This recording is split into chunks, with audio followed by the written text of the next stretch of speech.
नमस्कार दोस्तों, Indian voice channel पर आप सबका हार्दिक स्वागत है। महाभारत के युद्ध में पांडव पुत्र अर्जुन के पास गांडीव नाम का एक दिव्य धनुष था, जिसकी टंकार मात्र से धरती हिल जाती थी और बादल फट जाते थे।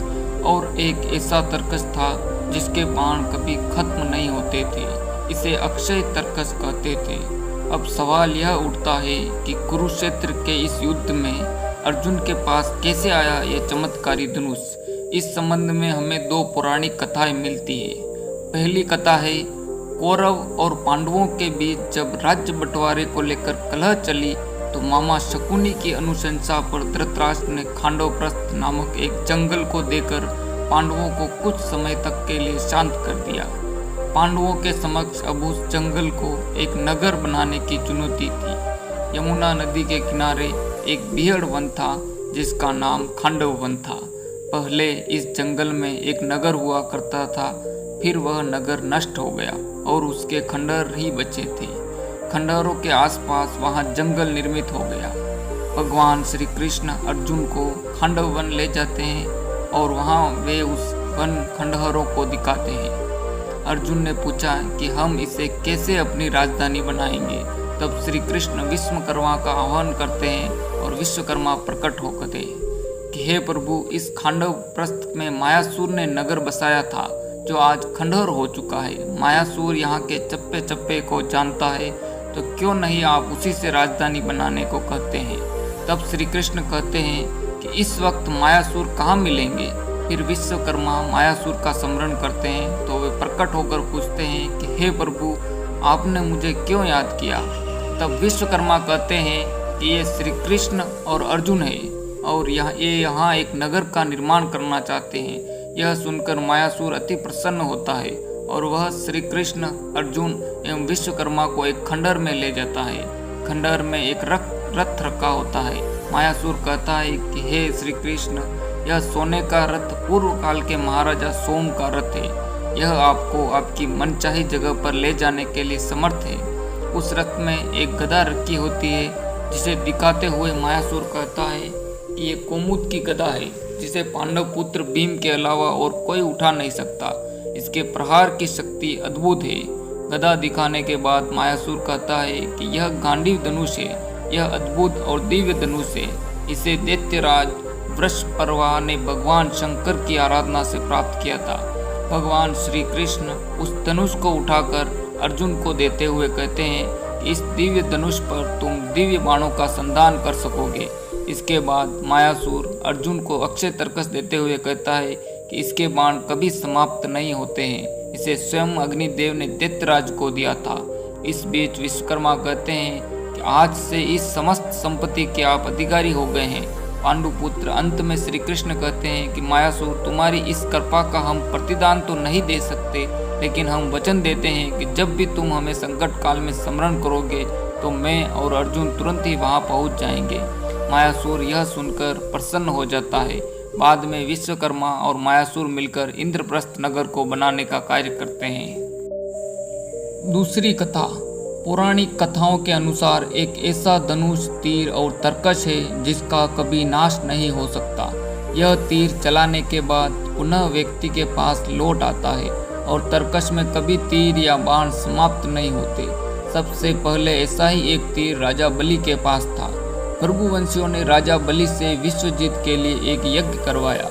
उस यज्ञ से अग्निदेव प्रकट हुए और उन्होंने राजा बलि को सोने का दिव्य रथ, घोड़े एवं दिव्य धनुष तथा 2 अक्षय तीर दिए।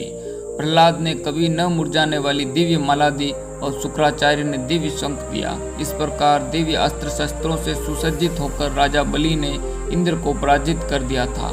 राजा बलि इन दिव्य धनुष और बाण की बदौलत तीनों लोकों पर राज करने लगा। उसी तरह की एक कथा है कि श्वेतकी के यज्ञ में निरंतर 12 वर्षों तक घृत पान करने के बाद अग्निदेव को तृप्ति के साथ साथ अपच भी हो गया। तब वे ब्रह्मा के पास गए। ब्रह्मा ने कहा कि यदि वे खांडव वन को जला देंगे तो वहां रहने वाले विभिन्न जंतुओं से तृप्त होने पर उनकी अरुचि भी समाप्त हो जाएगी। अग्निदेव ने कई बार प्रयत्न किया, किंतु इंद्र ने तक्षक नाग तथा जानवरों की रक्षा हेतु खांडव वन नहीं जलाने दिया। अग्नि पुनः ब्रह्मा के पास पहुँचे। ब्रह्मा से कहा कि अर्जुन तथा कृष्ण खांडव वन के निकट बैठे हैं, उनसे प्रार्थना करे। तब अग्निदेव ने दोनों से भोजन के रूप में खांडव वन की याचना की। अर्जुन के यह कहने पर भी कि उसके पास वेग वाहन करने वाला कोई धनुष, अमित बाणों से युक्त तरकश तथा वेगवान रथ नहीं है। अग्निदेव ने वरुण देव का आह्वान करे कि गांडीव धनुष, अक्षय तरकश, दिव्य घोड़ों से जुटा हुआ एक रथ जिस पर कपिध्वज लगी थी लेकर अर्जुन को समर्पित किया। बाद में अग्निदेव ने कृष्ण को एक चक्र समर्पित किया। तदंतर अग्निदेव ने खांडव वन को सब ओर से प्रज्वलित कर दिया। इंद्र सहित सभी देवता खांडव वन को बचाने के लिए आए, लेकिन उनका सामना कृष्ण और अर्जुन से हुआ। अंत तो गत्वा सभी हार गए। खांडव वन दाह से तक्षक नाग, अश्वसेन, मायासुर तथा 4 शंगर नामक पक्षी बच गए थे। इस वन दाह से अग्निदेव तत्प्रत हो गए तथा उनका रोग भी नष्ट हो गया। किसने, किससे और क्यों बनाया था यह धनुष और तरकश? वतासुर नाम का एक दैत्य था जिसका संपूर्ण धरती पर आतंक था। उसके आतंक का सामना करने के लिए दधीचि ऋषि ने देश हित में अपनी हड्डियों का दान कर दिया था। उसकी हड्डियों से 3 धनुष बने, एक गांडीव, दूसरा पिनाक और तीसरा सारंग। इसके अलावा उनकी छाती की हड्डियों से इंद्र का वज्र बनाया गया।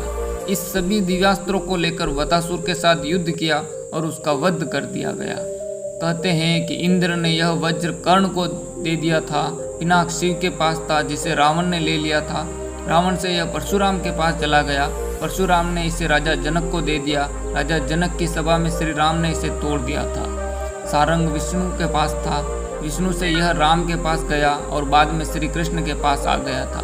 कहते हैं कि गांडीव अग्निदेव के पास था जिसे अर्जुन ने ले लिया था। हालांकि उपरोक्त कथा अनुसार गांडीव धनुष मायासुर के द्वारा मिला था। इस तरह हमें 2 गांडीव धनुष के बारे में एक अन्य कथा भी प्रचलित है। कहते हैं कि कर्ण ऋषि कठोर तप कर रहे थे। तपस्या के दौरान उनका शरीर दीमक द्वारा बाम्बी बना दिया गया था। बाम्बी और उसके आसपास की मिट्टी के ढेर पर सुंदर गठीले बांस उगाए थे। जब कर्ण ऋषि की तपस्या पूर्ण हुई तब ब्रह्मा जी प्रकट हुए। उन्होंने उन्हें अनेक वरदान दिए और जब जाने लगे तो ध्यान आया कि कर्णव की मुर्दा पर उगे हुए बांस कोई सामान्य नहीं हो सकते तथा इसका सदुपयोग करना चाहिए। तब ब्रह्मा जी ने उसे काटकर विश्वकर्मा को दे दिया और विश्वकर्मा ने उससे 3 धनुष बनाए, पिनाक, सारंग और गांडीव। इन तीनों धनुषों को ब्रह्मा जी ने भगवान शंकर को समर्पित कर दिया। इसे भगवान शंकर ने इंद्र को दे दिया। इस तरह इंद्र के पास पिनाक धनुष, फिर परशुराम और फिर बाद में राजा जनक के पास पहुंच गया। जनक की सभा में इसे श्री राम ने तोड़ दिया था। दूसरी ओर गांडीव धनुष वरुण देव के पास पहुंच गया। वरुण देव से यह धनुष अग्निदेव के पास और अग्निदेव से यह धनुष अर्जुन ने ले लिया। सारंग धनुष विष्णु के पास था जो कालांतर में चलते हुए श्री कृष्ण के पास पहुंच गया।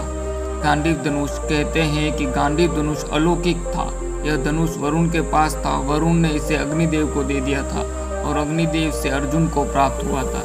यह धनुष देव, दानव तथा गंधर्वों से अनंत वर्षों तक पूजित रहा था। वह किसी शस्त्र से नष्ट नहीं हो सकता था। अन्य लाख धनुषों का सामना कर सकता था। जो भी इसे धारण करता उसमें शक्ति का संचार हो जाता था। अक्षय तरकश, अर्जुन के अक्षय तरकश के बाण कभी समाप्त नहीं होते थे। गति को तीव्रता प्रदान करने के लिए जो रथ अर्जुन को मिला उसमें अलौकिक घोड़े जुटे हुए थे, जिसके शिखर के अग्रभाग पर हनुमान जी बैठे थे और शिखर पर कपिध्वज लहराता था। इसी के साथ उस रथ में अन्य जानवर विद्यमान थे जो भयानक गर्जना करते थे। इसी तरह के और अमेजिंग फैक्ट जानने के लिए हमारे चैनल को सब्सक्राइब करें और बेल आइकन को प्रेस करें।